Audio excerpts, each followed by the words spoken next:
পারভেজ রহমান এর বক্তব্য শুনেছিলাম। বক্তব্য অবশ্যই হৃদয়স্পর্শী, অনেক স্মৃতি, অনেক ঘটনা এর একটা সাগর তৈরি করেছে। তাহলে তোমাকে ছাড়বে না। এই প্রকৃতি নিয়ম বড়ই নিষ্ঠুর। তুমি যদি আজ বসে থাকো তবে এই প্রকৃতি কাল তোমার জায়গায় অন্য কাউকে না বসিয়ে দিয়েছে। তবে তুমি যদি সুযোগ না দাও তাহলে প্রকৃতি কিন্তু তোমার করার সুযোগ পাবে না, আর সেটা তোমার হবে। তোমরা তোমাদের অঞ্চলকে সর্বদা আঁকড়ে ধরে থাকবে আর অর্জনের জন্য চেষ্টা করবে। মানুষ একবারে সফল হতে পারে না। আমার একটা হাই স্কুল ফ্রেন্ড ছিল, নাম আমি জানি। সে কখনো বলতো না যে ইচ্ছা থাকলে উপায় হয়, সে সবসময় বলতো যে চেষ্টা করলে উপায় হয়। তো তোমাদেরকেও সেই চেষ্টা চালিয়ে যেতে হবে, তবে অবশ্যই ইচ্ছা শক্তিরও দরকার আছে। এই পৃথিবীতে কোনো যুদ্ধে বিজয়ী হওয়া মানে এর অর্থ হচ্ছে যে পরবর্তীতে আরো নতুন বড় যুদ্ধের জন্য নিজেকে প্রস্তুত করা।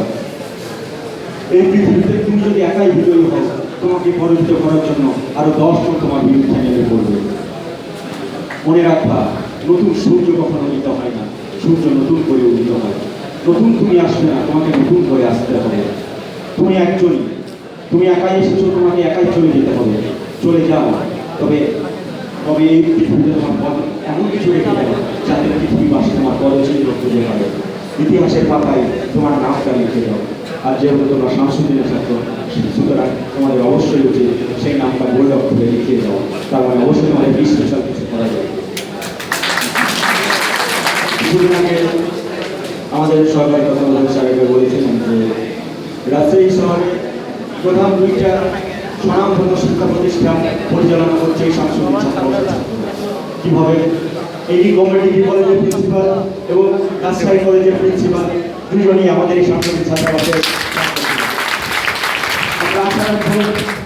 শুধু রাজশাহী শহর নয়, সারা বাংলাদেশের সকল স্বনামধন্য শিক্ষা প্রতিষ্ঠানের অদূর ভবিষ্যতে আমরাই পরিচালনা করবো ইনশাআল্লাহ।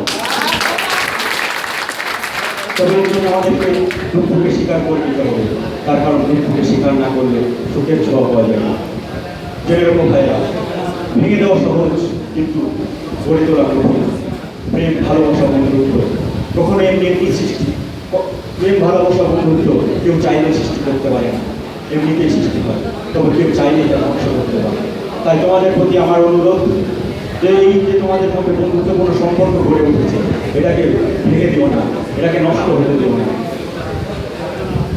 আর সবচেয়ে বড় কথা হলো যে এখানে আমরা সবাই অধিকাংশ ইসলাম ধর্মের অনুসারী। তোমরা যাই করো না কেন, আল্লাহর কথা কিন্তু থাকতেই হবে। যত বড়ই হও না কেন, একদিন কিন্তু মরতেই হবে। আল্লাহকে স্মরণ রেখে, তাকে ভয় রেখে, তার উপর আস্থা রেখে রাসূল সাল্লাল্লাহু দেখার মধ্যে চলবা, একদিন তুমি বিজয় হবে ইনশাআল্লাহ। আসলে ইসলাম তাদের জন্যই কঠিন যারা এটা মানে না বা মানতে চায় না। ইসলাম ধর্মে নিবেদিত প্রচারক, খ্রিস্টান ধর্ম থেকে ধর্মান্তরিত হওয়া ডক্টর বিলিস বলেছিলেন, মুসলিম হিসেবে জন্মগ্রহণ করার চেয়ে মুসলিম হিসেবে মৃত্যুবরণ করাটাই অধিক গুরুত্বপূর্ণ। তাই আমাদের সকলেরই উচিত মুসলিম হিসেবে একটা খাঁটি মুসলিম হিসেবে মৃত্যুবরণ করতে পারে। আর এখানে হিন্দু বা অন্যান্য ধর্ম যে ভাইরা আছো, তারাও তোমাদের ধর্ম মধ্যে চলবা। সবসময় মা বাবাকে ভালোবাসবে, মা বাবার কথা সবসময় মেনে চলবা। হাই স্কুলের আমার শ্রদ্ধেয় শিক্ষক একদিন আব্দুর রহমান স্যার বলেছিলেন, বিদায় বলেছিলেন যে তুই তোর চেষ্টা চালিয়ে যাবি, আর তোর সাথে তোর শুধু মা বাবার দোয়া থাকবে, দেখি তোর সাফল্যকে আটকায়। তো এজন্য আমাদেরকে মা বাবাকে যথাযথ সম্মান শ্রদ্ধার সাথে মেনে চলতে হবে। দেখো ভাই, আমরা তোমাদের বড় ভাই, সম্মান পাওয়ার যোগ্য কিনা জানি না, তোমাদের হয়তো কারো কারো বয়সে ছোট আমরা। যদিও তোমাদের মনে হয় যে সম্মান করার যোগ্য, সম্মান করবা কিন্তু আমাদের যারা শিক্ষক আছেন এখানে, তারা কিন্তু অবশ্যই শ্রদ্ধার পাত্র। তাদেরকে কোনোদিন এমন কিছু বলবো না যারা একটু কষ্ট হয়। তারা আজকে আমাদের শিক্ষক, আমাদের চাইতে বেশি জানেন বলে আজকে তারা ওই চেয়ারগুলোতে বসে আছে। তাই আমরা সবাই যেন সকল শিক্ষককে সর্বোচ্চ সম্মান দেওয়ার জন্য সর্বোচ্চ চেষ্টা করি, এটাই আমি কামনা করি। গুরু যাই হোক না কেন, গুরু দক্ষিণা কিন্তু কখনো শোধ করা হয় না। আর একটা গুরুত্বপূর্ণ বিষয়, ছোট ভাই সহপাঠীরা, সামনে আমাদের এইচএসসি পরীক্ষা, এরপরে আছে আরও গুরুত্বপূর্ণ পরীক্ষা অ্যাডমিশন। আমি তাদের কাছে দোয়া চাই। আমার ছোট ভাই সহপাঠী সকলেই আমাদের জন্য দোয়া করবেন। এই হোস্টেলের কর্মচারীবৃন্দ সকলে আমার জন্য দোয়া করবেন।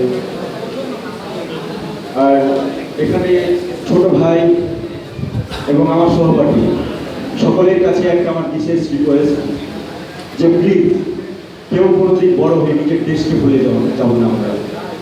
এটা কিন্তু মানে নিজের দেশের সাথে বিশ্বাসঘাতকতা দ্বারা সত্যি মানে আমাদের ভাই আমরা অবশ্যই দেশের কাছে ঋণী, দেশের যারা শহীদ হয়ে গেছেন তাদের কাছেও ঋণী নিঃসন্দেহে।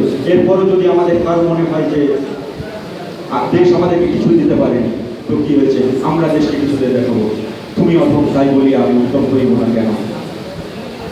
আর আমি 2টা বছর থাকলাম, অনেক কয়েকদিন তোমাদের সাথে থাকলাম, আমাদের সাধ্যের সাথে থাকলাম। তো এর মাঝে হয়তো অনেক ভুল ত্রুটি হয়েছে, তো এটা তাদের কাছে অবশ্যই ক্ষমা চাই। স্যার বলে আমি আমার বক্তব্য শেষ করছি। আসসালামু আলাইকুম।